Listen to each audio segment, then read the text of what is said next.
ஒரு பேரு The King. சென்னைக்கு வராரு. மறைக்காயர். யார் இவர்?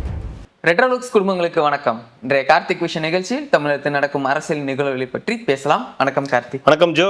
ரெட்ரோலுக்ஸை தொடர்ந்து சப்ஸ்கிரைப் பண்ணுறவங்களுக்கு மிக்க நன்றி. பண்ணாதவங்க சப்ஸ்கிரைப் பண்ணிவிட்டு வீடியோக்களை பாருங்கள், லைக் பண்ணுங்கள், கமெண்ட் பண்ணுங்கள், ஷேர் பண்ணுங்கள். அதேமாதிரி சூப்பர் தேங்க்ஸ் பண்ணவங்களுக்கும் வந்து பெரிய நன்றிகள். நன்றிகள் நன்றிகள். போலாங்களா? அதுக்கு முன்னாடி இந்த குடும்பங்களை கொஞ்சம் கேட்டுட்டு வந்துடுறேன். என்னாச்சு? கண்ணு வச்சுட்டாங்கங்க. உங்களையா? இப்பெல்லாம் பண்ணாதீங்க, தயவு செஞ்சு சுத்தி போட்டுருங்க. என்னன்னு சொல்லுங்க. அது லீவ் போடுறதுக்குள்ள உடம்பு சரியில்லாம போயிருச்சு எனக்கு. அதை சொல்லுங்க. உடம்பு சரியில்லாம போச்சுன்னா என்ன ஆச்சுன்றத தெளிவா சொல்லுங்க. என்ன நீங்க போங்க, ஒருவே இல்லை உங்ககிட்ட. ஆமா, எல்லாரும் கண்ணு வச்சதுனால எனக்கு உடம்பு சரியில்லாம போச்சு. லீவ் போட்டுறக்கூடாது. திருப்பி சொல்றேன், உடம்பு சரியில்லாம போச்சு. என்ன ஆச்சு தெளிவா சொல்லுங்க. சின்ன கோல்டு, அது சொல்லுங்க. ரன்னிங் நோஸ், தலைவலி, காய்ச்சல். இன்னும் சில்லுன்னு குடிக்காதீங்கன்னு சொன்ன கேட்டீங்களா? வெயிலுக்கு கூல் ட்ரிங்க்ஸ சொன்னா கேட்கணும். கரண்டே இல்லைங்க. உடனே சிடிஆர் நிர்மல்குமார் பிரச்சனையில இழுக்கணும். ஆமா, இப்ப நானும் ஆரம்பிப்பேன். இதுக்கும் டேரக்டாவே உங்களுக்கு வசம் தான் போட்டிருந்தாரு. எல்லாத்தையும் முடிச்சாச்சு. ஆமா, அது எப்படி எல்லாம் காய்ச்சல்லாம் வந்ததுக்கு அப்புறமேட்டு சரி பண்ணீங்கன்னா, வரதுக்கு முன்னாடி இதெல்லாம் பண்ணி வைக்கணும். 2 செட்டு மாத்திரை வாங்கியாச்சு. மதியானம் பிரியாணி அடிச்சாச்சு. 6 மாத்திரைங்க போட்டோன்னா 2 தெரியுது. எல்லாமே போட்டா 2 மாத்திரையே தாங்க. மாத்திரைய போலாங்களா? அதுக்கு முன்னாடி நம்ம ஜனங்கள்கிட்ட வந்து கேட்டுடுறேன், நான் அரசியலுக்கு வரணுமா வேணாமா அப்படின்றத வந்து இருங்க, ஆரம்பிக்கலங்க. நான் வேணாமா வரக்கூடாது, தேவையில்லை, நாங்க தேவையே இல்லை. இருக்கு. அதுக்கு முன்னாடி நான் ஒரு நியூஸ் சொல்லிடுறேன். அந்த நேத்து டீம் வந்து இது கொடுத்துருந்தாங்கல்ல, இது மயிலாடுதுறையில அவங்க வந்துட்டாங்க. அவங்க வந்து ரீச் ஆயிட்டாங்க. அவங்கள போய் வந்து ராஜ்மோகன் அப்புறம் வன்னியரசு அவர்கள்லாம் போயிட்டு ரிசீவ் பண்ணி இது பண்ணியிருக்காங்க அப்படின்றத ஒரு நியூஸை வந்து சொல்லியிருந்தோம். அது அதே மாதிரி நடந்துருச்சு அப்படின்றத அவங்களாம் வந்து டிவிக்கு என்ஆர்ஐ ஐடிவிங்கன்னு நினைக்கிறேன், அவங்களாம் வந்து தேங்க்ஸ் பண்ணியிருந்தாங்க. எங்களுக்கு தேங்க்ஸ் பண்ணுறதெல்லாம் ஒன்றும் கிடையாது.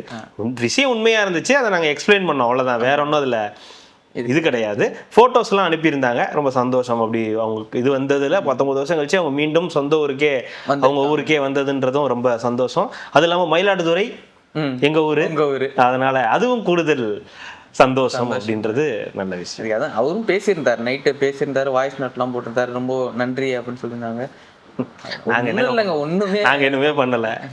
என்னன்னா, இது இன்னும் அடுத்த யாராவது உதவி தேவைப்படுறவங்களுக்கு ஒரு இதா இருக்கும், ஊண்டுகோலா இருக்கும் அப்படின்றது. இதை பேஸா வச்சு அவங்க வந்து வருவாங்க, கேட்கறதுக்கு யாராவது வருவாங்க, வாய்ப்புகள் இருக்கு. முடிஞ்சா அந்த 2-3 போட்டோஸ் ஆட் பண்ணி விடுங்க. அவங்க வந்தது அந்த போட்டோஸ் ஏதாவது ஆட் பண்ணி விடுங்க. அதே மாதிரி இன்னொரு இடத்துல பார்த்தீங்கன்னா, ஏதோ அந்த தண்ணி டேங்க் வந்து இடி விழுந்து தண்ணி டேங்க் வந்து இதாகிடுச்சுன்னு ஒரு சின்ன பொண்ணும் ரீல் எல்லாமே போட்டிருக்கு. அதுவும் உடனே வந்து ஒரே நாளில் வந்து ஆக்ஷன் எடுத்து அதை டெமாலிஷ் பண்ணுறதுக்கான இது வேலைகள் வந்து போயிட்டுருக்குது. உடனே ஒரு ஆக்ஷன்ஸ் வந்து எடுத்துக்கிட்டே இருக்காங்க. நான் ஒன்று சொல்லவா? மேடம் ஒருத்தங்க கால் பண்ணாங்க. அவங்க எப்பவுமே பேசுவாங்க. அவங்க சன் எப்பவுமே வந்து ஏதாவது பார்த்துட்டு பேசுவாங்க. நடுவில் அவங்க ஒரு மெசேஜ் பண்ணாங்க. நம்ம அவங்க ரிப்ளை பண்ணலையா, நீங்கள் ரிப்ளை பண்ணலை அப்படின்னு வந்து கேட்டாங்க. நீங்களே பேசி நீங்களாவது முடிவு பண்ணிட்டீங்க, நான் என்னத்தை ரிப்ளை பண்ணுறது இல்லை அப்படின்னு. அவங்க பையன் ஏதோ அப்செட் ஆகிட்டாரா, நம்ம ஏதோ ஃபோன் பண்ணி எடுக்கலை, மெசேஜ் பண்ண எடுக்கலைன்னு. அப்புறம் அவங்க பையன் ஏதோ சம் ஸ்கூலில் ஏதோ ஒரு விசில் அப்படின்ற இதை எடுத்து அதில் ஏதோ என்னமோ ஜெயிச்சிட்டாங்கன்னு சொன்னாங்க. டக்குன்னு ஏதோ ஒன்று சம்திங் அந்த மாதிரி ஜெயிச்சிட்டாரு அப்படின்ற மாதிரி வந்து சொன்னாங்க. அவங்க பேர் வந்து சுமதி. அவங்க சொன்னாங்க அவங்க வந்து மாரி அவங்களோட ஹாப்பினஸை ஷேர் பண்ணுறதுக்காக வந்து கால் பண்ணாங்க. அப்புறம் சொன்னாங்க, முக்கியமான விஷயம் சொன்னாங்க, 200 யூனிட்ஸ் ஃப்ரீ இது இருக்கு இல்லையா, இபி இருக்கு இல்லையா, அது வந்து கர்நாடகா, அவங்க கர்நாடகாவில் இருக்காங்க. கர்நாடகாவும் இருக்குது. சித்தராமையா அவர்கள் வந்து அது இந்த வாக்குறுதியை கொடுத்துருந்தாரு. ஆக்சுவலாக அது பயங்கரமாக ஒர்க் அவுட் ஆகுது. என்னன்னா, மாதம் வந்து எடுத்துடுறாங்க. ஸோ மாதம் எடுக்கும்போது அது வந்து ஈஸியாக வந்து ஆகுது நமக்கு. ரெண்டாவது 500 யூனிட் அப்படி 200 யூனிட்ன் போது எனக்கு வந்து கம்மியாகுது. அப்போ எனக்கு இபின்றது ரொம்ப ரொம்ப ரொம்ப கம்மியாக வருது. ப்ரூஃபோட அமைச்சிருந்தாங்க. மைனஸில் இருக்கு. இது டெபாசிட் அமௌண்ட்ல இது பண்ணி காட்டும். ஆமா, அவங்களுக்கு வந்து கட்டுறதே 200 300 இந்த ரேஞ்சுக்குள்ள தான் இருக்கு போல. அது வந்து 200 மைனஸ்ல இருக்கு. அடுத்த மாசம் வந்தா கூட அது வந்து அந்த மைனஸ்ல இருந்து தான் இதாகுமே தவிர வராதுன்னு காட்டியிருந்தாங்க. அந்த மாதிரி நம்ம கவர்மெண்ட்டும் கூடிய விரைவில் இந்த 200 யூனிட்டை கொடுத்துட்டாங்க. பட் 2 மாசமா நமக்கு போடுறதுக்கு பதிலாக மாசம் கணக்கு பண்ணி போட்டாங்கன்னா இன்னும் பெட்டரா இருக்கும். அது நாங்க பெனிஃபிட் ஆகிற மாதிரியே தமிழ்நாட்டு மக்களும் பெனிஃபிட் ஆவாங்க. அவங்களும் தமிழ்நாட்டு மக்கள் தான், அங்க போய் இருக்காங்க. நம்ம மக்களும் வந்து பெனிஃபிட் ஆவாங்க. அதுக்கு வந்து நம்ம சிஎம் சார் வந்து சீக்கிரம் அதுக்கு வந்து ஒரு ஆக்ஷன் எடுக்கணும் அப்படின்னு சொல்லியிருந்தாங்க. அந்த இன்ஃபர்மேஷனையும் கொடுத்துட்டேன். போலாங்களா? போலாம். மறக்காம நான் அரசியலுக்கு வரணுமா வேணாமான்றது வேணான்னு இருக்கா. ஒரு சும்மா மறக்காம இப்ப நான் வேணான்னு சொல்லனா நீ வந்து வந்துருவியா? சரி, நான் வேணான்னு சொன்னா நீ வராம இருந்துருவியா? வீட்லயே இருந்துருவியா? வருவேன். ஏன் வரக்கூடாதுன்னு கேட்கறதுக்கு வருவேன். அப்புறம் என்ன சௌரி எனக்கு கேட்கற வந்து ஏன் வரக்கூடாதுன்னு நீங்க சொன்னீங்க, நான் வரக்கூடாதுன்னு சொல்றதுக்கு நீங்க யாரு அப்படின்னு கேட்கறதுக்கு வருவேன். நானு கேட்கக்கூடாதா? இன்னைக்கு அடமலை வெளுத்து வாங்க போது கரிகாலா உடம்ப இருபாக்கிக்கடா. வானாலும் வருவேன், வராதனாலும் வருவேன். இதுதான் நமக்கு பிடிக்காத வேலை. அதாவது ராகவா லாரன்ஸ் 2-3 நாளைக்கு முன்னாடியே சொல்லியிருந்தா அப்படி நான் வந்து அரசியலுக்கு ஒரு முக்கியமான முடிவு எடுத்துட்டு, எல்லாருக்கும் தெரியும் நீங்க என்ன முக்கியமான முடிவு எடுத்தீங்கன்றது உலக மக்கள் அத்தனை பேருக்கும் தெரியும். உங்க படத்தோட த்ரில்லர் மாதிரி கூட இல்ல, இதுல எந்த சஸ்பென்ஸும் இல்ல. எல்லாரும் ஈஸியா கண்டுபிடிச்சிட்டாங்க என்ன அரசியல் தானே அப்படின்னு. சரின்னாச்சு. இன்னைக்கு காலைல ஒரு 9:30 மணிக்கு வந்து என்ன சொன்னாரு, முடிவு எடுத்துட்டேன் ஆச்சு பூச்சுன்னாரு. 10 மணிக்கு நான் வீடியோ ரிலீஸ் பண்றேன் அப்படின்னாரு. சரி, ஓகே ரிலீஸ் பண்ணி தொலைங்க அப்படின்னு சொல்லி வந்து பார்த்தா ரிலீஸ் பண்ணியிருந்தாரு. உட்காந்துட்டு நான் இந்த மாதிரி அரசியலுக்கு வரலான் இருக்கேன், அது மாதிரி போய் கேட்டேன். ரஜினி அவர்கள் வந்து சூப்பர் ஸ்டார் வந்தார், வச்சாரு, போனார், எடுத்தாரு, கவுத்தாரு அப்படின்னாங்க. சரி, ரைட்டு, ஓகே, முடிஞ்சு போச்சு. அப்புறம் நண்பர்கிட்ட போனால் நண்பர் என்ன சொன்னார், அது ஃபோன் எடுத்தாரு, பேசினாரு, வச்சாரு நல்லா முடிஞ்சு. அம்மாட்ட போனால் மீன் குழம்பு சாப்பிட சொன்னாங்க, வச்சாங்க, போனாங்க. அதுக்கப்புறம் பார்த்தாங்க, சிரிச்சாங்க. சரி, போயிடுமா பண்ணி தொலை அப்படின்ட்டாங்க. இப்போ நான் உங்ககிட்ட வந்திருக்கேன், என்ன சொல்ல போறீங்க, நான் அரசியலுக்கு வரலாமா வேணாமா அப்படின்னு. இதெல்லாம் உங்க முடிவுங்க. இது எங்ககிட்ட ஏன் கேட்குறீங்க? நீங்க வரதுன்னா வாங்க, வரலன்னா வீட்டில் இருங்க, படம் எடுங்க, நடிங்க, ஏதாவது பண்ணிட்டு போங்க. மக்கள் முடிவு கேட்டுட்டு தானே வரணும். நீங்க தான் முடிவு எடுத்துட்டேன்னு தானேங்க சொன்னீங்க. என் வாழ்க்கையில நான் முடிவு எடுத்துட்டேன், முக்கியமான அடுத்த ஸ்டெப்புக்கு போறேன்னு முடிவு எடுத்துட்டு தானே வந்திருக்கீங்க. அப்புறம் என்ன நம்மள்ட்ட கேள்வி கேட்கறது? வேணாம், ஒருவேளை நம்ம போட்டு பார்ப்போம், நம்ம போல்லாம் போட்டு பார்ப்போம்ல, ஆம் இல்லைன்னு போட்டு பார்ப்போம்ல, அதில் எது அதிகமாக வருதுனாலும் சரி, ஓகே மக்கள் விரும்புகிறாங்க, ஒரு சைடு இருக்காங்க, ஒரு 1,00,000 ஓட்டு வருதுன்னு வச்சுக்கோங்க, ஓகே 1,00,000 பேர் நம்மளுக்கு ஆதரவாக இருக்காங்க அப்படின்ற ஒரு நம்பிக்கையில் களமிறங்குறதுக்கு இந்த போல் போடுறது, இந்த இதில் ஆதரவாக இது பண்ணுறதெல்லாம் எல்லாருக்கும் தெரியும், என்ன நடக்கும் ஏது நடக்கும்ன்றதெல்லாம் தெரியும். ஓகேங்களா? இந்த ராகவா லாரன்ஸ் அவர்கள் முடிவு எடுத்தாருன்னா வரணும். இல்லைனா நான் எதுவும் சப்போர்ட் பண்ண, ஏதோ ஒன்று பண்ணிட்டு போங்க. அது எதுக்கு நம்ம சரி கேட்டுட்டீங்க, ரைட்டு, ஓகே, முடிஞ்சு போச்சு. இப்போ என்ன அதையும் தெளிவு இல்லை. ஆமாம், எதுங்கிறத நான் என்ன ஒன்று டிசிஷன் எடுத்துட்டு வாங்க, இல்லையா வராதிங்க. இதையும் நம்ம கிட்ட கேட்டு இப்போ நாளைக்கு நம்ம சொல்லுவோம் நீங்க இந்த கட்சியில் இருக்காதீங்க, வேற கட்சிக்கு போங்கன்னுவோம். வேற கட்சிக்கு போயிடுவீங்களா? நீங்க கட்சிக்கு வந்துட்டீங்க, ஒரு ஆப்ஷனுக்கு சொல்றேன், தாவேக்காவுக்கு வந்துட்டாரு, தாவேக்கால வந்து சேர்ந்துட்டாரு. தாவேக்கால அவர் இருக்கிறது நமக்கு பிடிக்கல, அவரோட செயல்பாடுகள் பிடிக்கல. நீங்க இங்க இருந்து திமுகவுக்கு போங்கன்னு அவர் அமுச்சு விட்டு சொன்னா போன்னு சொன்னா அவர் போயிடுவாரா? சரி, இனிமே நீங்க அரசியலே இருக்காதீங்க, வெளியே போயிடுங்கன்னு சொன்னா போயிடுவாரா? சரி, இனிமே நீங்க படம் எடுக்கிறதே எங்களுக்கு பிடிக்கல, நீங்க படம் எடுக்கிறதே நிறுத்திடுங்கன்னு சொன்னா அவர் நிறுத்திடுவாரா? முடியாதுல்ல. சேவைக்குன்னு வந்துட்டாருன்னா ஒரு சேவை ரவை இந்த கதையெல்லாம் இங்க வேண்டாம். இந்த உப்மாக்கின்ற வேலையே இங்க வேண்டாம். இல்ல ஜோ, ரொம்ப ஒரு மாதிரி நம்மளை டார்ச்சர் பண்ணிட்டு இருக்காங்க அரசியல். இந்த விஜய் அவர்களுடைய இந்த வெற்றி அப்படின்றது இவங்க எல்லாரையும் வெகுவா பாதிச்சிருச்சு. இப்போ இது பண்ணா போதுமா? இது இல்லைங்க, அவர் வெற்றின்றது இதோ உங்களுக்கும் அதுக்கு சம்பந்தம் கிடையாது. ஒரு எம்ஜிஆர், ஒரு விஜய். அதே காலத்துலதான் சிவாஜின்னு ஒருத்தர் இருந்தாரு, அவரை மாதிரி வேணா நீங்களாம் ஆகலாம்.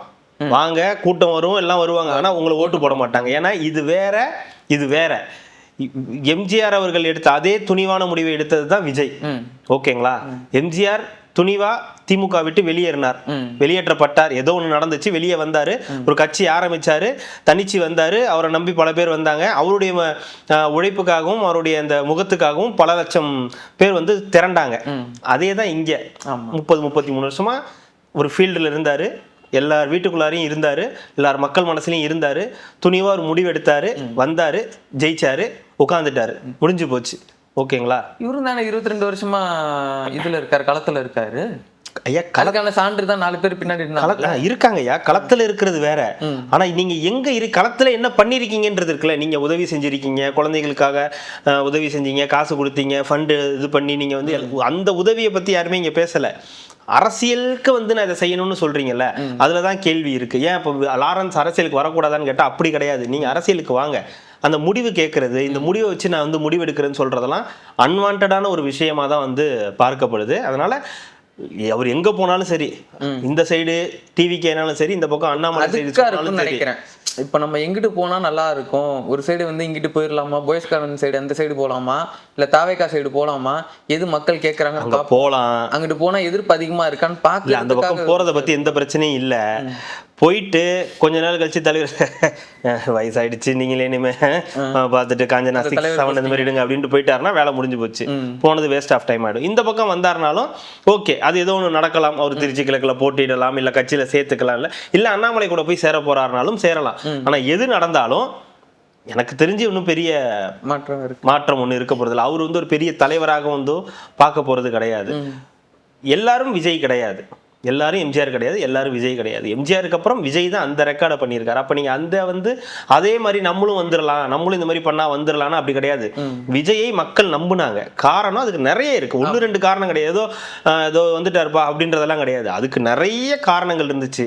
அவர்கிட்ட இருந்த அந்த ஸ்டெபிலிட்டி என்ன, நீங்க நோண்டினீங்கனாலும் அமைதியா இருப்பாரு. அவரோட பர்சனல் லைஃப் வரைக்கும் நீங்க போய் அட்டாக் பண்ணீங்கன்னா கூட அவர் வந்து நான் பாத்துக்கிறேன் அப்படின்னு சொல்ற ஒரு மனநிலையில் இருந்தார். அது எல்லாருக்கும் இருக்கா? இல்ல. உங்களுக்குலாம் டக்குன்னு டெம்பர் ஆகக்கூடிய ஆள் நீங்க. அந்த சீமான் அவர்கள் வந்து உங்களை ஏதோ ரஜினி அவர்கள் ஏதோ கேட்டாருன்னு சொன்ன போய் நீங்க டக்குன்னு டென்ஷன் ஆயிடுறீங்க. அந்த ஸ்டெபிலிட்டி இருக்கிற மாதிரி இருக்கணும், இல்லைன்னா நீங்க அதிரடியா பேசக்கூடிய ஒரு நபரா இருக்கணும். அண்ணாமலை எல்லாம் இப்ப எப்படி பேசுறாரு அந்த மாதிரி நீங்க என்ன கேட்டகரினே வந்து தெரியாது உங்களுக்கு. ஸோ இது இவ்வளவு பிரச்சனைகள் இருக்கு. சரி, இவ்வளவோ பிரச்சனைகள் இருக்கலாம், வரதும் உங்களுடைய முடிவு. ஏன் எங்களை போய் கேட்குறீங்க? நாங்க வேணாம் தான் சொல்லுவோம். வராம இருந்துருவீங்களா? அது எப்படி முடியாதுல்ல.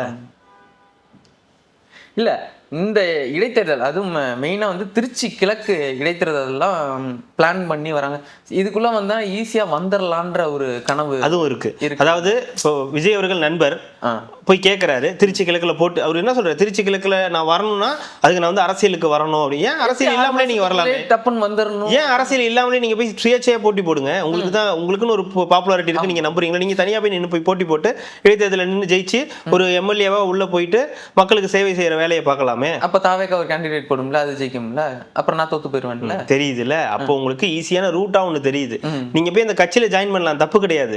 விஜய் அவர்கள் ஃப்ரெண்டு தானே ஸ்ரீநாத், அவர் இன்னைக்கு ஜெயிச்ச ஒரு அமைச்சரா இருக்காருல, நீங்க அந்த மாதிரி போலாம், பிரச்சனை கிடையாது. நீங்க அந்த கட்சியில போய் ஜாயின் பண்ணுங்க, அதுக்கப்புறம் நீங்க அவங்க கொடுத்தாங்கன்னா நீங்க அங்க நின்று ஜெயிச்சு நீங்க உள்ள போலாம். அதை நீங்க நம்மள்ட்ட கேட்டு நான் போலாமா, இது என்ன கேம்னே புரியல. நீ வரதுன்னா வாங்க, வரலன்னா போய் விஜயகாந்த் எல்லாம் நம்மள்ட்ட கேட்டுட்டு வந்தாங்க, நான் அரசியலுக்கு வரவா, நான் உங்களுக்கு நல்லது செய்யலாமா, நான் ஏற்கனவே உங்களுக்கு நல்லது செஞ்சுக்கிட்டு இருக்கேன், இன்னும் உங்களுக்கு நல்லது செய்யணும்னா நான் வந்து அரசியலுக்கு வந்தாதான் இதெல்லாம் செய்ய முடியும்ன்ற கேள்வியெல்லாம் யாரும் நம்மள்ட்ட வைக்கலையே. கமலஹாசன் கேட்கலையா? அவங்கவுங்களுக்குன்னு ஒரு முடிவு இருந்துச்சு, அதை எடுத்தாங்க, அதை மக்கள் பிடிச்சிருந்ததுன்னா வரவேற்றாங்க, இல்லைன்னா போயிட்டே இருங்கன்னு அமுச்சு விட்டுருவாங்க. இதுல எதுக்கு நம்ம கிட்ட கேள்வி கேட்கறது தப்பு இல்லை. இன்னைக்கு கேட்குறீங்க, ஓப்பனா சொல்ல போனா தாவேக்காக்கு போற மாதிரி இருந்தா இந்த கேள்வி கேட்டிருக்கவே மாட்டாங்க, தேவையில்லை நினைக்கிறேன். ஏன்னா மக்கள் மோஸ்ட்லி இப்ப அந்த மாற்றம் தான் எதிர்பார்த்துக்காங்க. அந்த பாப்புலாரிட்டி ஆழம் பாக்குறதுன்னு நினைக்கிறேன், அது காலை விட்டு பாக்குறது, எவ்வளவு ஆழம் இருக்குன்னு பாக்குறது, உள்ள எதனா இருக்கான்னு பாக்குறதுன்ற வேலையை வந்து அவர் பாத்துக்கிட்டு அந்த கேள்வி கேட்கணும்னு அவசியமே இல்லை. தாவேக்கன்னா எல்லாரும் வரவேற்பாங்க, லாரன்ஸ் அவர்கள் எல்லாம் இருக்கு. நீங்க படம் எடுக்கிறதுக்கு முன்னாடி ஏதாவது எங்கள்கிட்ட கேக்குறீங்களா? இந்த படம் காஞ்சனா 4 நீங்க அந்த மாதிரி எடுத்திருந்தீங்கன்னா காஞ்சனா 2 உங்களுக்கு நிறுத்துங்கன்னு இருப்பாங்க. நீங்க அந்த அந்த இதோட நீங்க நிறுத்தி இருந்திருக்கலாம். அதை மாதிரி எங்கள்கிட்ட கேட்க மாட்டேங்கிறீங்க. இந்த மாதிரி முடிவு எடுக்கிறதுக்கு மட்டும் எங்க கிட்ட வரீங்க. நாளைக்கு இதே தான் நாங்க சொல்லுவோம், நீங்க வராதீங்கன்னுவோம், இல்ல வந்ததுக்கு அப்புறம் நீங்க இந்த கட்சியில இருந்து இந்த கட்சிக்கு போயிடுங்கன்னுவோம். திடீர்னு நீங்க உங்களை வந்து இந்தியாக்குள்ள இருக்க இது தமிழ்நாட்டுக்குள்ள இருக்க கட்சியில இருக்காதீங்க, ஆந்திரால இருக்க கட்சியில போய் சேர்ந்துருங்கன்னுவோம். சேர்ந்துருவீங்களா? முடியாது இல்ல. அப்புறம் ஏன் இந்த கேள்வி எல்லாம் கேட்டுக்கிட்டு தேவையில்லாத விளம்பரங்கள் பண்ணிட்டு இருக்கீங்கன்றது தான் நம்மளுடைய கேள்வி. பட் வந்தா வரவேற்கலாம், வரலன்னா சந்தோஷம். இந்த போல்ல முடிஞ்ச எப்பயாவது முடிவு சொல்றேன்னு இருக்காரு, சொல்லுவாரு. மக்கள் நீங்க என்ன சொல்றீங்க அதை பொறுத்து முடிவு எடுக்கிறேன்னு இருக்காரு. எடுக்கட்டும். சகல நீ அடிய பார்த்தது இல்லையே. ஆனா எப்படி பாசிட்டிவான ஃபீட்பேக் தான் இருக்கு, பாசிட்டிவ் அண்ட் நெகட்டிவ் ரெண்டுமே இருக்கு. வராதீங்கன்னு நிறைய இருக்கு, வாங்கன்னு இருக்கு. வாங்க டிவிக்கே பக்கம் வாங்க அப்படின்னு இருக்காங்க, அதையும் சொல்லிருங்க. சகல நீ எதுவும் மிஸ் ஆன அப்படின்னு இருக்காங்க, அதையும் சொல்லிருக்கானுங்க. டிவிகே சைடு வந்தா பொழச்சிக்கிட்ட நீன்னு அவங்ககிட்ட எங்க போனா நானே அடிப்பேன் பண்ணி அப்படின்ற மாதிரி. சகல நீ இந்த பக்கம் வந்துட்டீங்கன்னா சரி, இல்லைன்னு வச்சுக்க அப்படின்னு இருக்காங்க.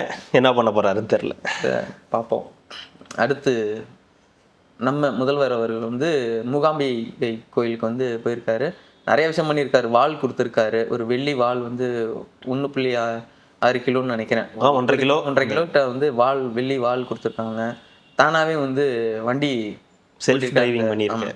செல்ஃப் டிரைவிங்னா அந்த கான்வே வண்டியில போகும்போது புரோட்டோகால் மீறி வந்து அவரே ஓட்டி இருக்காரு. அங்கேயும் அதுக்கு தான் மேயர் பிரியா அங்க வேணும்ன்றது. புரோட்டோகால் தெரியுமா உங்களுக்கு? நீங்க கார் ஓட்டக்கூடாது தெரியுமான்னு சொல்லி இருந்திருப்பாங்க. சாரி, ட்ரோல் பிரியா அவங்களே வந்து நான் சொல்லலப்பா, அவங்க சொன்னதுதான் சொல்றோம். எங்களுக்கும் அதுக்கும் சம்பந்தம் கிடையாது. மேயர் எங்களுக்கு இப்படி சொல்லணும்லாம் ஆசை இல்லை. திமுக காரங்க நீங்களே இப்படி சொல்றீங்களே, அப்புறம் நாங்க சொன்னா தப்பாயிடும், கோச்சிப்பீங்களேன்றதுக்காக சொல்றோம், வேற ஒன்றும் கிடையாது. அவங்க கோச்சிக்க மாட்டாங்க. இப்போ வந்து ஏத்துக்கிட்டாங்களா? ஆமா ஏத்துக்கிட்டாங்கன்னு நினைக்கிறேன். இவரு ராஜ்மோகன் அவர்கள் கூட அந்த பள்ளி அவர் சொன்னார ட்ரோல் பிரியான்னு சொல்ல வரீங்களா, இது பேட்டி கொடுக்குறீங்களா அப்படின்னு கேட்டிருக்காங்க. ஐயோ இல்லைங்க நான் கிளம்புறேங்க அப்படின்னு சொல்லிட்டு கிளம்பிட்டாங்க. அது போயிட்டு வாங்க அந்த மாதிரி. ஆமா மூகாம்பிகை, ஆமா மூகாம்பிகை கோயிலுக்கு வந்து போயிருக்காரு. நம்ம அன்னைக்கு சொன்னதுதான். ஆமா, கோயிலுக்கு போகிறது சாதாரண விஷயம் தான், எல்லாரும் போகிற மாதிரி தான். பட் அவர் போகும்போது அது ஒரு நியூஸாக மாறும். ஏன் இப்போ போகிறாருன்ற கேள்விகள் வரும். சிஎம் ஆனதுக்கப்புறம் வந்து போகிறாரு. அந்த கோயிலுக்குன்னு ஒரு சிறப்பு இருக்குது. அந்த கோயிலுக்கு எம்ஜிஆர், ஜெயலலிதா இவங்கெல்லாம் வந்து போயிருக்காங்க. அவங்களும் வந்து பரிசுகள்லாம் வந்து கொடுத்துருக்காங்க. அந்த கோயிலுக்குன்னு சில சில சிறப்புகள் வந்து இருக்குன்றதுனால எம்ஜிஆர் ஜெயலலிதா பாணியில் விஜயும் அந்த கோயிலுக்கு போனார். அந்த கோயிலுக்கு அந்த ஒரு பரிசும் கொடுத்திருக்காரு. அந்த மூகாம்பிகை அம்மனுக்கு ஒரு பரிசும் வெள்ளி வாள் வந்து கொடுத்திருக்கார். அந்த வெள்ளி வாளை தினமும் வந்து பூஜையில பயன்படுத்துக்குங்க அப்படின்ற கோரிக்கையும் வச்சிருக்கார் அப்படின்றது அதுல இருக்கக்கூடிய சிறப்பு. அதை புரிஞ்சுக்கிறவங்க நீங்க எப்படி வேணாலும் புரிஞ்சுக்கலாம். ஆமா, எம்ஜிஆர் ஜெயலலிதா பாணியில் அப்படின்ற மாதிரி. அங்கேயும் கூட்டம் கூடுதே, அது எப்படி பார்க்கலாம்? அவ்வளோ பேர் ஒருவேளை திரும்பவும் ஆரம்பிச்சிடக்கூடாது ரசிகர் மனப்பான்மை. இல்ல அங்கேயும் அவருக்கு ஃபேன்ஸ் இருக்காங்க. கர்நாடகா அவருக்கு இப்பதான் போறாரு. எப்படின்னா அவர் ஷூட்டிங் போனா உண்டு, மற்றபடி அவர் இன்னும் அப்படி அடிக்கடி போற நபர் கிடையாது இல்லையா? அங்கேயும் தாவேக்கா கொடி தமிழ்நாட்டிலேயே இன்னும் டைரக்டா விஜய் அவர்களை பார்க்காத நபர்கள்லாம் இருக்காங்களா? இப்ப நீங்களும் நானும் உட்பட கூட இன்னும் பார்த்தது கிடையாது. அப்படின்னும் போது அப்ப நிறைய பேர் இன்னும் பார்க்கணும் தான் வந்து ஆசைப்படுவாங்க. ஏன் டெய்லியும் செக்ரட்டரியிலே நிறைய வந்து பார்க்கலாமே அப்படின்னு ட்ரை பண்றாங்க. அந்த பக்கம் போற வர வேலையெல்லாம் வந்து இருக்கதான் வந்து செய்யுது. அப்போது கர்நாடகாவில் அவர் போகிறாரு, அதுவும் ஒரு சிஎம்மாக போகிறாரு அப்படின்னும் போது அதை அவரை பார்க்கணுன்ற அந்த ஆர்வம் வந்து இன்னமும் வந்து இருக்க தான் செய்யுது. இப்போ இல்லை, இன்னும் ரொம்ப காலத்துக்கு இது அப்படியே தான் இருக்கும். ஏன்னா அவருடைய படங்கள், அவர் வச்சிருக்கக்கூடிய அந்த இமேஜ் அப்படின்றத அவர் ரொம்ப நாளைக்கு அதை வந்து அப்படியே வந்து மெயின்டைன் ஆகும். அந்த ஸ்ட்ரக்சர் வந்து அப்படியே மெயின்டைன் ஆகும், அதில் ஒன்றும் டவுட் இருக்காது. அதான் கோயிலுக்கு போயிருக்காரு, அவரே காரெல்லாம் ஓட்டிட்டு வந்திருக்காரு. ஏன் கார் ஓட்டினாரெல்லாம் நமக்கு தெரியாது. ஓட்டணும்னு ஆசைப்பட்டிருப்பாரு, ஓட்டிட்டு வந்திருப்பாரு. அப்புறம் அங்கே மக்கள் கூடியிருந்தாங்க, அவங்களையும் பார்த்துட்டு ஹைஃபை பண்ணிட்டு வந்திருக்காரு.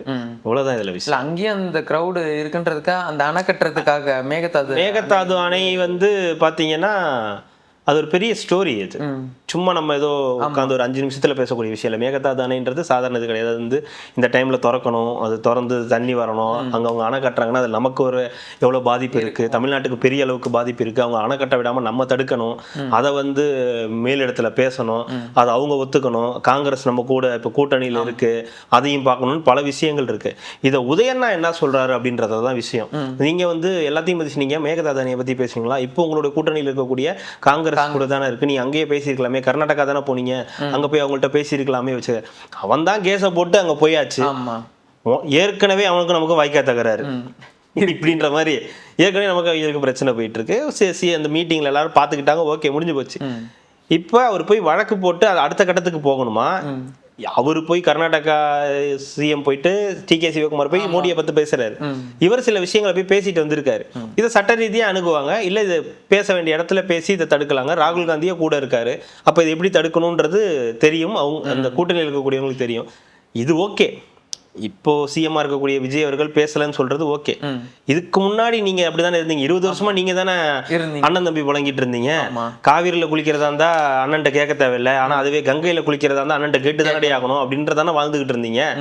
அப்ப அவங்கள்ட்ட நீங்க பேசி நேரத்துக்கு எல்லாமே சால்வ் பண்ணிருக்கலாமே. இத்தனை வருஷத்துல கேட்டா நாங்க தான் வந்து உச்ச நீதிமன்றத்துல போய் இது போட்டோம் அது போட்டோம், பிரச்சனை முடிஞ்சுதா?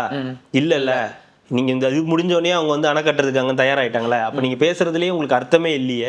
உதயண்ணாக்கு எவன் தான் எழுதி தரான்னு தெரியல. தப்பா எழுதி தராங்க. கர்நாடகா அவங்க போய் மோடி அவர்களுக்கு வந்து கோரிக்கை வச்சிருக்காங்கன்னு நினைக்கிறேன். சிகேஸ்க்கான ஒரு டிகே சிவகுமார் தானே அதான் போய் பேசியிருக்காரு, மோடி அவர்கள்ட்ட பார்த்து பேசியிருக்காரு. அதுதான் சொல்றேன், நீங்க 20 வருஷமா அண்ணன் தம்பி புழங்கிட்டு இப்போ ஒரே மாசத்துல வந்து கூட்டணி மாறிடுச்சு, எல்லாம் மாறிடுச்சு. இப்ப அதுதாங்க நான் சொல்றேனே, இப்போ உங்களுக்கு புது ஆட்சி வந்தோடனே டாஸ்மாக மூடணும், பெண்கள் மீது வந்து இந்த சட்ட ரீதியான நடவடிக்கைகள்லாம் வந்து உடனே வந்து எடுத்துடணும், முல்லை பெரியார் அணையை திறந்து விட்டுறணும், எல்லா பிரச்சனையும் சால்வ் பண்ணிடணும். ஆனால் 5 வருஷம் 10 வருஷமா ஆட்சியில் இருந்தவங்க எதுவும் பண்ணியிருக்க மாட்டாங்க. ஆனால் அடுத்து 5 நாள் ஆட்சி மாற்றம் வந்து 5 நாளில் இதெல்லாமே வந்து மாறிடணும்னு எதிர்பார்க்கறது வந்து தப்பான ஒரு விஷயம். ஆனால் அதான் சொல்கிறேன், இந்த 1 மாதத்துலேயே எல்லாத்தையும் மாற்றிடணும், எல்லாமே மாறிடணும், உடனே எல்லாருமே வந்து ஆரம்பிச்சிடறாங்க. உதயண்ணாவும் அதே தான் வந்து ஆசைப்படுறாரு. உதயண்ணான்னு சொல்கிறதா தௌலத்துடைய அண்ணன், தௌலத்துடைய அண்ணன் உதயண்ணா இருக்கார்ல, காட்ஃபாதர் ஆஃப் குத்தூஸ். காட்ஃபாதர்னு சொல்ல முடியாது, குத்தூஸ்க்கு காட்ஃபாதர், காட் பிரதர்னு வேணா சொல்லலாம். காட் பிரதர் ஆஃப் குத்தூஸ் அவங்களுக்கு வந்து அதான் தௌலத்தோடைய அண்ணா உதயண்ணா வந்து இது பண்ணியிருக்காரு. பெருமையா இருக்கு சொல்லியிருக்காங்க. இருக்கும், அப்படிதானே இருக்கும். கொத்துஸ்ன்னு சொல்றதுல எனக்கு ரொம்ப பெருமையா இருக்கு. அது எதோ சொல்லிருக்காங்க, இந்த வணக்கம் உரைய இந்த இதே சொல்றாங்க, நன்றி உரை பெருமையா சொல்றது கொத்தூஸ். நமக்கு பெருமையான கொத்தடிமைகளே 200 ஊப்பிகளே எல்லாம் இதுன்னு சொல்லிதான் பேச்சே வந்து ஆரம்பிக்கிறது. இல்லை எனக்கு புரியல, நீங்களே எல்லாத்தையும் பண்ணிட்டீங்கன்னா அப்புறம் நாங்களாம் எதுக்கு சேனல் வச்சு நடத்திக்கிட்டு இருக்கோம், எதுக்கு உட்காந்து பேசிக்கிட்டு இருக்கோம்? நீங்களே உங்க மீட்டப் நீங்களே ட்ரோல்னு இருக்கிறீங்க, உங்களை நீங்களே வந்து கொத்தூசுன்னு இருக்கீங்க, நீங்களே உங்களை வந்து 200 ஊப்பின்னு சொல்லிட்டீங்கன்னா அப்புறம் நாங்கள் என்னன்னு புதுசாக உங்களை கூப்பிடுறது? அதாவது நான் அசிங்கப்படணும், அது ஏஆள் மூலியமா தான் படணும். நானே நீ அசிங்கப்படுத்திப்பேன், என்ன யாரும் அசிங்கப்படுத்த முடியாது. இந்த இதுல இடித்தங்கி அவனை அடிப்பேன், நான் தான் அடிப்பேன், நீங்கெல்லாம் அடிக்கக்கூடாது, அவனை நான் மட்டும்தான் அடிப்பேன் அப்படின்றது தான் நல்ல விஷயம், நல்ல ஒரு முன்னெடுப்பு இதெல்லாம். ஆமா, எவ்வளவு பெரிய விஷயம் ஏங்க. எடுத்தோடனே ஒருத்தர் கொத்தடிமையா போறதுன்றது நீங்க இந்த பாலா படத்துல தான் பார்க்கலாம். என்ன படாது அந்த இது அதர்வா நடிச்சிருக்காங்க. ஆமா, பரதேசி. பரதேசி.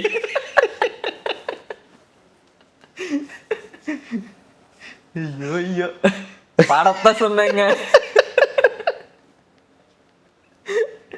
மக்கள் இதை தப்பா எடுத்துக்க போறாங்க.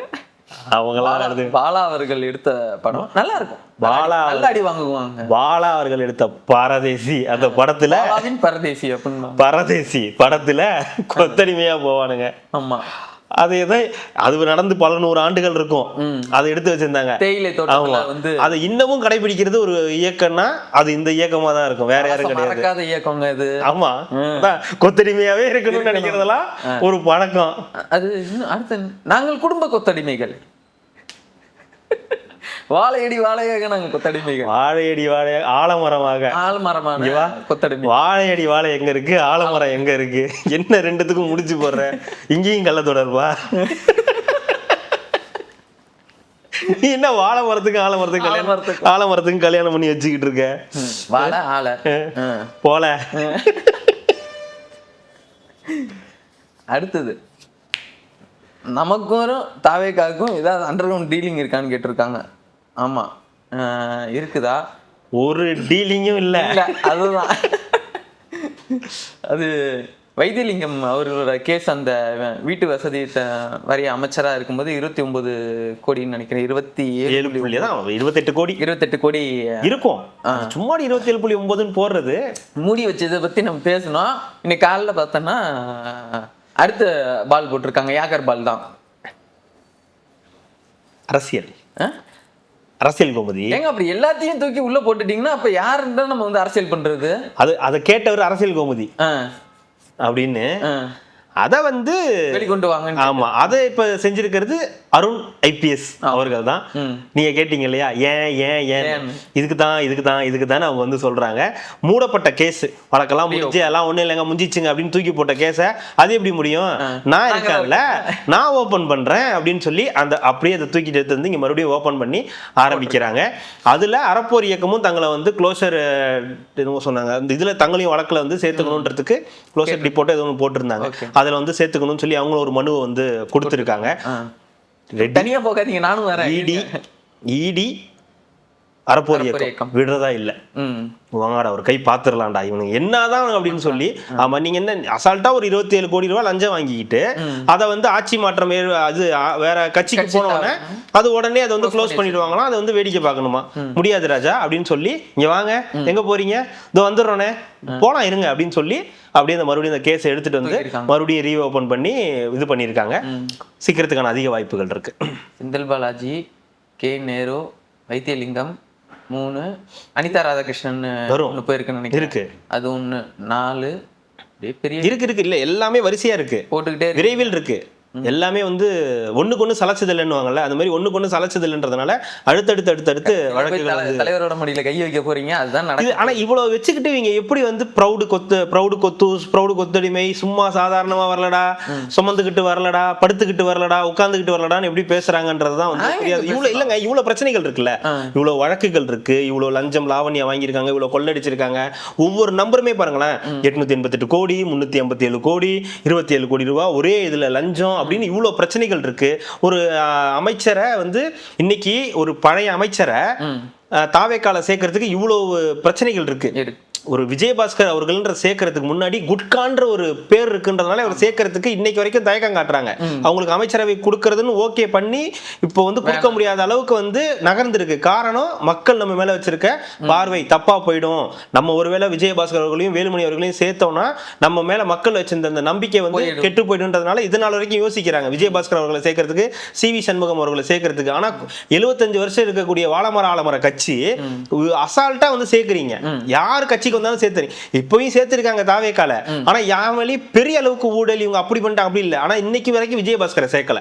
ஆனா இவங்க வச்சிருக்க அத்தனை பேரையும் பாருங்களேன், செந்தில் பாலாஜியா இருக்கட்டும், இவரு KN நேருவா இருக்கட்டும், இப்ப இருக்கக்கூடிய வைத்திலிங்கமா இருக்கட்டும், ஓ பன்னீர்செல்வமா இருக்கட்டும், அவங்க கட்சியிலேயே பாரம்பரியமா இருக்கக்கூடிய நபர்களா இருக்கட்டும், சேகர் பாபு அவர்களா இருக்கட்டும், எல்லாருமே இவ்வளவு பெரிய ஊழல் இதுவா இருக்காங்கன்னும் போது இதுல வச்சுக்கிட்டு நீங்க எப்படி அதை வந்து பெருமையா பேசுறீங்க, நாங்க இந்த இயக்கத்தை சேர்ந்தவங்க, இந்த இயக்கத்துக்காக நாங்க எங்க உயிரையும் கொடுப்போம், நாங்க கொத்தடிமையா இருப்போம்னு சொல்லும் போதே கேட்கவே கேவலமா இருக்குல்ல. இன்னைக்கு தாவேக்கா வந்து தற்கூரி அது இதுன்னு நீங்க திட்டுறீங்க. அவனுக்கு தெரியலதான், அவன் தெரியலனாலும் அவன் கத்துக்கணும்னு முயற்சி பண்றான், எதையாவது ஒண்ணு பண்ணணும்னு நினைக்கிறான். அவன் வந்து தப்பு பண்ணா அதை வந்து தப்பு பண்ணா தண்டிக்கணும், கண்டிக்கணும், இது வந்து இருக்கக்கூடாது அப்படின்னு நம்புறான். ஆனா நீங்க என்ன சொல்றீங்க, நாங்க உங்களுக்கு கொத்தடிமையா இருப்போம், நாங்க அந்த இயக்கத்தை காப்பாத்துவோம் அப்படின்றீங்க. அதனாலதான் வெறுப்பா வராங்க, வேற ஒண்ணும் கிடையாது. இவங்களுக்கு என்னன்னா, ஆட்சியில் இருக்கும்போது பிஜேபியை காலங்காலத்தில் எழுந்திரிச்சோன்னே 2 மாத்திரையை போட்டுக்கிற மாதிரி, காலைல ஒரு மாத்திரை நைட்டு ஒரு மாத்திரை போட்டுக்கிற மாதிரி போட்டுக்கிறது. இப்ப இவங்களுடைய வேலை என்னவா இருக்குன்னா, டெய்லியும் காலையில் எழுந்திரிச்சோன்னே தாவேக்காவையும் விஜய் அவர்களையும் எதையாவது ஒன்று சொல்லணும்னு சொல்லி காலையில மாத்திரை சாப்பிடறதுக்கு முன்னாடி போட்டுக்கிட்டியா, ஆமா நைட் ஆனா ஒரு மாத்திரை, ஆமா இது மாதிரி ஏதாவது ஒன்று போட்டுக்கிட்டு பேசிட்டு இருக்கிறது தான் இவங்களோட வேலையா இருக்கு. இவங்களெல்லாம் ஒரு காலத்திலயும் ஜென்சியோடலாம் மிங்கலாகவும் முடியாது, ஒன்றும் ஆக முடியாது, அது தெரிஞ்சு போச்சு. ஏன்னா இவங்களுக்கும் அவங்களுக்கும் டிஸ்டன்ஸ் பயங்கரமா இருக்கு. ரெண்டாவது அதுலயே எல்லாரும் சீனியர்ஸா தான் இருப்பாங்க.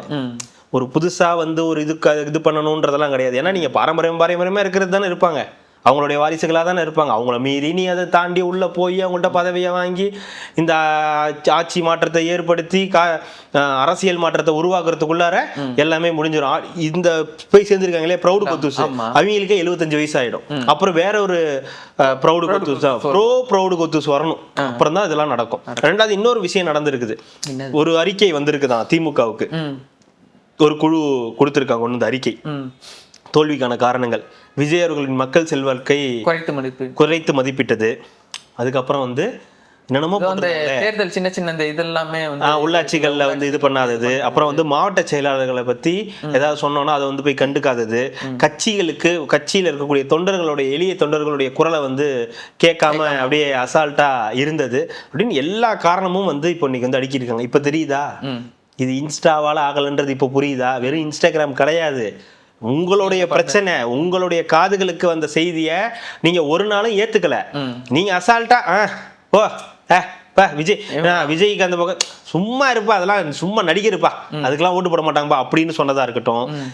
தொண்டம் போய் ஏதாவது ஒரு ஹெல்ப் கேட்கறான்னா அவனுக்கு பண்றது கிடையாது. இதெல்லாம் நான் நேரடியாவே பார்த்திருக்கேன். என்னுடைய ரிலேட்டிவ்ல இருந்து டிஎம்கேல இருக்கக்கூடியவங்க டைரக்டா போய் இந்த மாதிரி ஒரு ஹெல்ப்னு கேட்டிருக்காங்க, முடியாதுன்ட்டாங்க. அது செய்யக்கூடிய விஷயம் தான், செஞ்சு தரக்கூடிய விஷயம் தான்.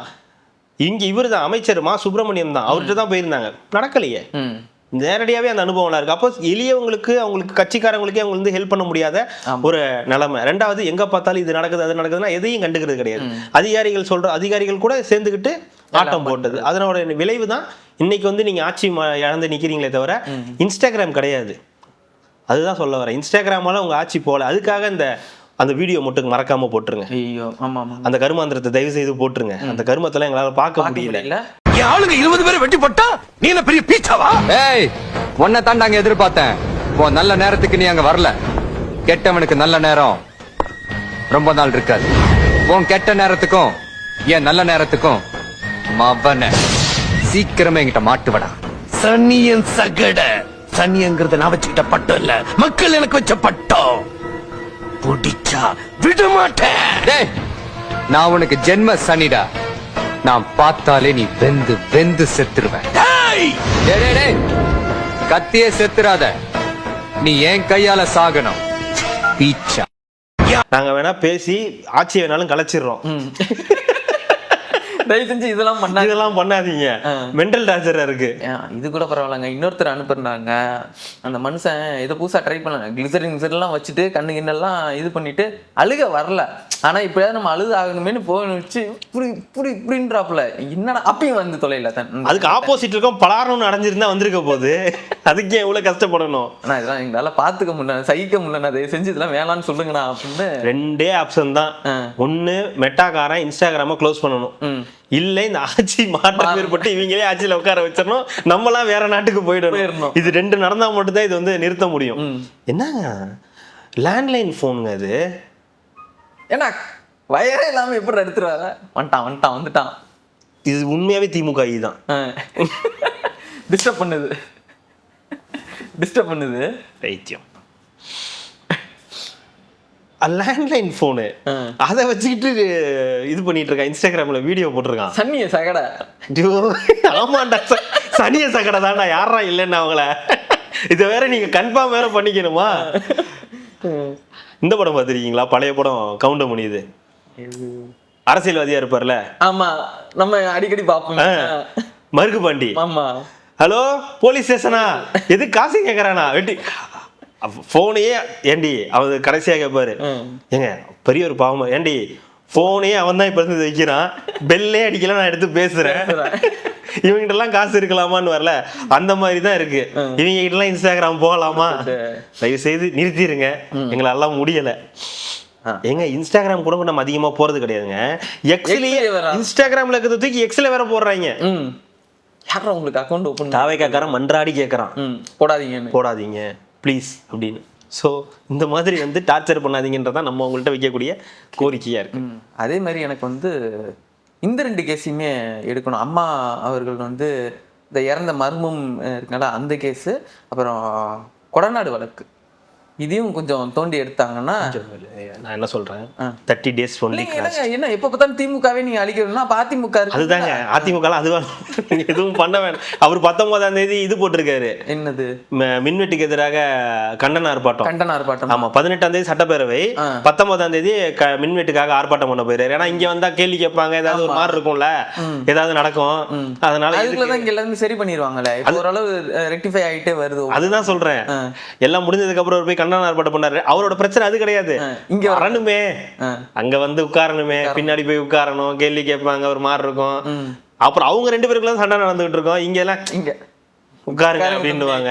எதுக்கு இதெல்லாம் சொல்லிட்டு நம்ம போய் 18 வருவாங்கல்ல, வரலாம், என்ன வந்துதான் வராமலும் போகலாம், வந்துட்டு வெளியே எஞ்சி கூட போகலாம். இப்போ ரொம்ப இணக்கமாயிட்டாங்க. யாரு கூட? ஆமாமா, அதிமுகவும் திமுகவும் ரொம்ப பங்காளி கட்சி. இவர் பேசுறதுதான் இப்ப எல்லாம் எடுத்து உடனே இப்ப மன்னிஸ் வந்து கார்டு போட ஆரம்பிச்சுட்டே இருக்குது. பங்காளி கட்சின்னு அப்படிதானங்க, அண்ணன் தம்பிக்குள்ள 1000 சண்டை இருக்குங்க. ஆனா 3ஆவது ஒருத்தன் வந்தா நம்ம விடக்கூடாதுல்ல. அதைத்தானே அன்பரசனும் சொல்றாரு. பங்காளி கட்சி, இந்த பங்காளி கட்சியில இருக்கவங்க என்ன பண்றாங்க, அங்க போறாங்க, தாவேக்காக்கு போறாங்க, நீங்களாம் இங்க வந்துருங்கன்ற. எங்க அமைச்சரா இருந்தவங்க எல்லாம் போய் பனையூர் வாசல் நிக்கிறத பார்க்கவே ரொம்ப கஷ்டமா இருக்குது. இங்க வந்துருங்க, நீங்க பேசுங்க, எவ்வளவு நேக்கா கூப்பிட்ட பத்தியா நீன்னு. இல்ல எனக்கு இந்த கேஸ் எடுத்தாலே கொஞ்சம் உண்மை வெளியில வர ஆரம்பிச்சிடும். ஒட்டுமொத்தமா அதிமுக வந்து அப்பதான் சத்தம் அதிகமா இருக்கும். நாங்க விளையாடுறீங்களா நீங்க? மக்கள் எவ்வளவு பிரச்சனை இருக்காங்க தெரியுமா? என்ன பிரச்சனையில இருக்காங்க? மக்கள் அதீத பிரச்சனை. என்ன பிரச்சனையில இருக்காங்க ஒழுங்கா சொல்லு.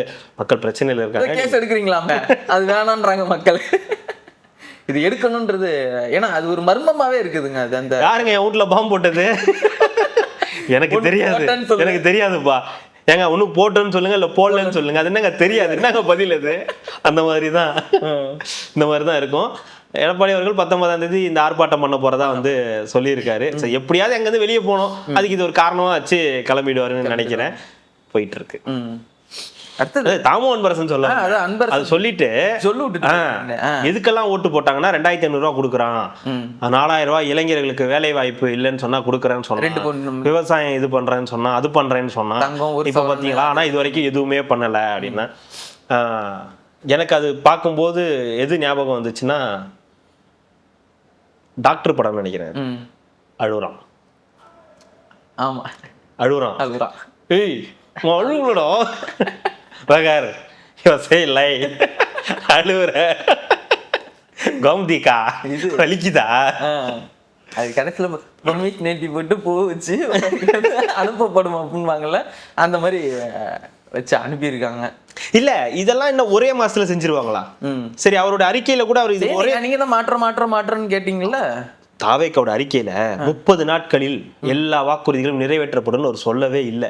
இந்த வாக்குறுதி எல்லாம் நிறைவேற்றுவோம் தான் சொல்லியிருக்காங்க, தவிர டேட் டைம் எல்லாம் சொல்லல. இந்த ஒரு மாசத்துக்குள்ள அவங்க செய்யக்கூடிய வேலைகளை அவங்க வந்து செஞ்சிருக்காங்க. மைனஸ்லாம் இருக்குன்னு கேட்டீங்கன்னா மைனஸ் இருக்க தான் செய்யும், எல்லா ஆட்சியிலையும் மைனஸ் இருக்க தான் செய்யும். ஆனா இங்க வேலைகள் நடந்துட்டு இருக்குன்றதை நம்ம பாக்குறோம்ல. ஒரு ரமேஷ் அமைச்சர் வந்து போய் ஒரு இன்னைக்கு மதுரை மீனாட்சி அம்மன் கோயிலுக்கு போய் ஆய்வு நடத்தியிருக்காருன்றதை நம்ம பாக்குறோம்ல.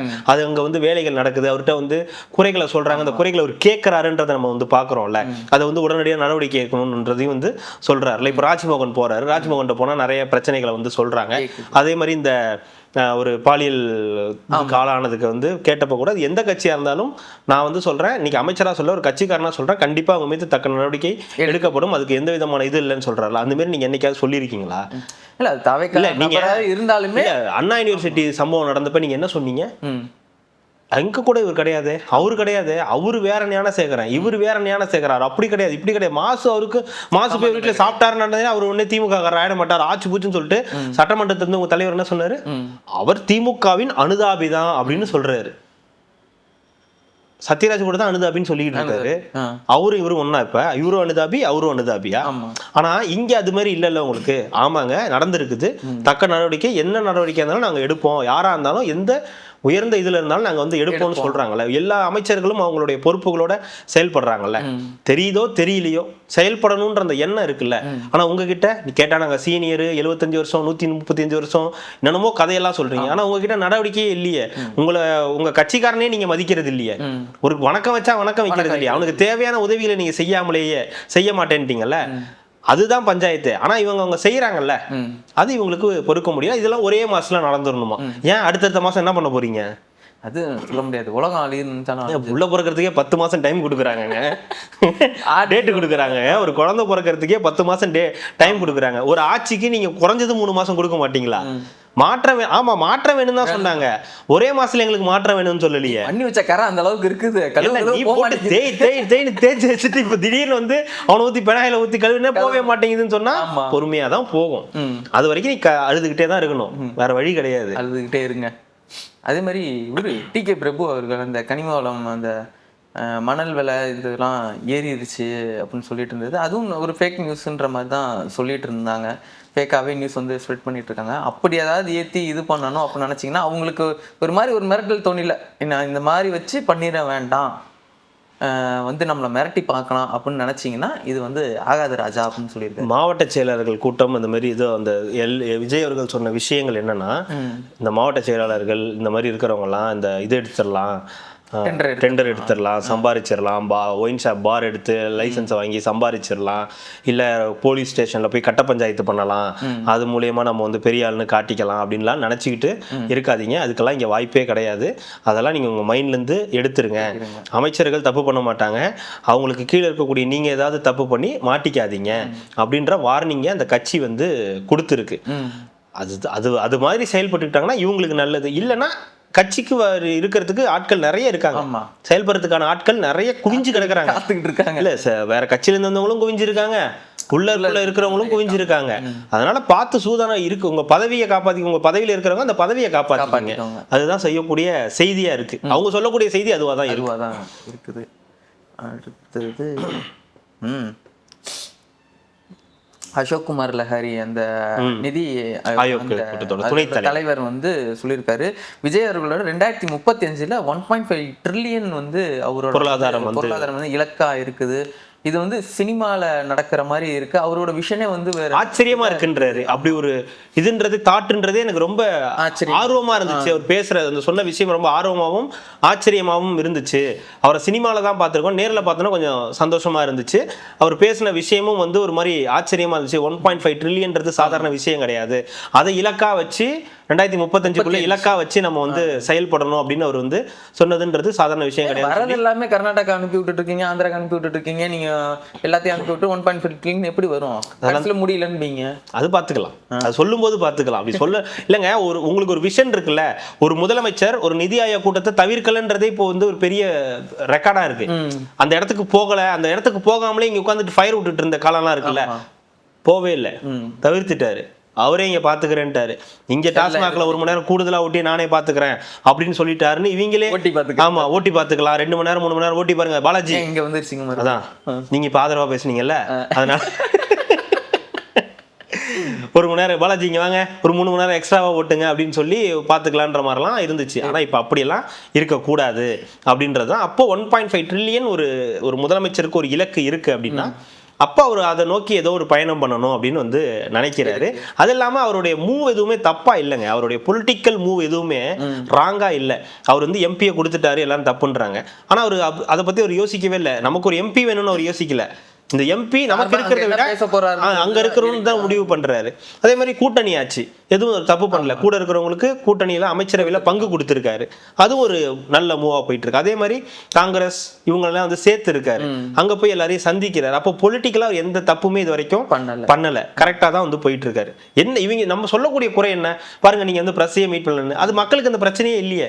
மக்கள் கேட்கறாங்களா, இந்த வேலை நடந்துகிட்டு இருக்குது, சிஎம் விஜய் நீங்க வந்து பிரஸ்ஸை மீட் பண்ணணும். அவன் என்ன சொல்றான், அவர் ஏன்டா பார்க்கணும், அவருக்கு அந்த வேலை கிடையாது, அவரெல்லாம் போய் பார்க்க மாட்டாரு, அவர் தான் டைரக்டா எங்க கிட்டே பேசுறாரு, இதுக்கு மேல என்ன வேணும், அவர் ஒரு வேலையை செய்ய விடுங்க, அவர் உங்களை எல்லாம் வந்து பார்க்க மாட்டாரு, எக்ஸ்கியூஸ் மீ அவரை டிஸ்டர்ப் பண்ணாதீங்க வந்து போங்கன்னு மக்களே சொல்றாங்க. அவரெல்லாம் கொடுக்க மாட்டாரு, என்ன பண்ணலான்ற நீ போ, ஒன்றெல்லாம் பேச மாட்டாரு அப்படின்னு சொல்றாங்க.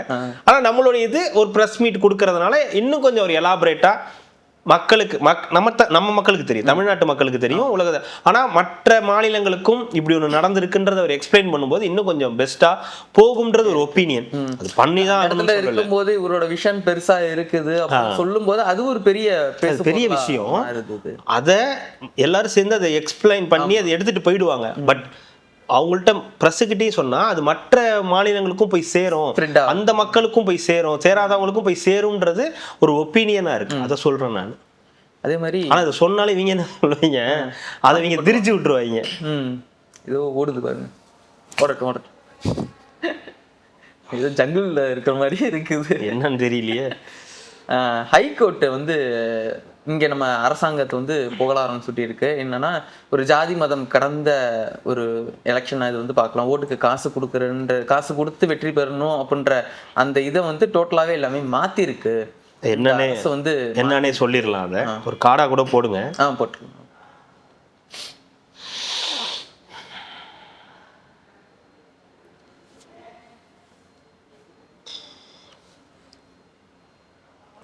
நாளைக்கு ஆயிடும் நினைக்கிறேன்.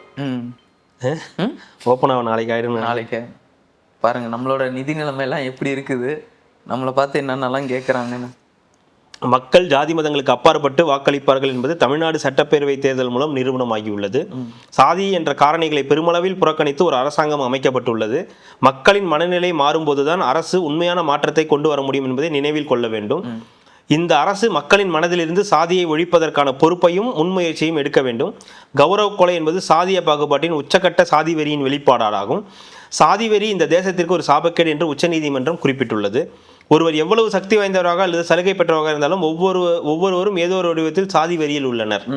வழக்குகள் தகுதியின் அடிப்படையில் தீர்க்கப்பட்டாலும் எங்கள் உத்தரவுகளுக்கும் சாதியின் அடிப்படையில் உள்நோக்கங்கள் கற்பிக்கப்படுகின்றன அப்படின்ற அந்த முக்கியமான விஷயத்தை உயர்நீதிமன்றம் வந்து சொல்லியிருக்கு. கடைசியாக என்ன சொல்லியிருக்காங்கன்னா, கவின் ஆணவ படுகொலை வழக்கில் சுர்ஜித்தின் தந்தைக்கு நிபந்தனை ஜாமீன் வழங்கி உத்தரவிட்ட நீதிபதி புகழேந்தி அப்படின்னு வந்து பாராட்டியிருக்காங்க.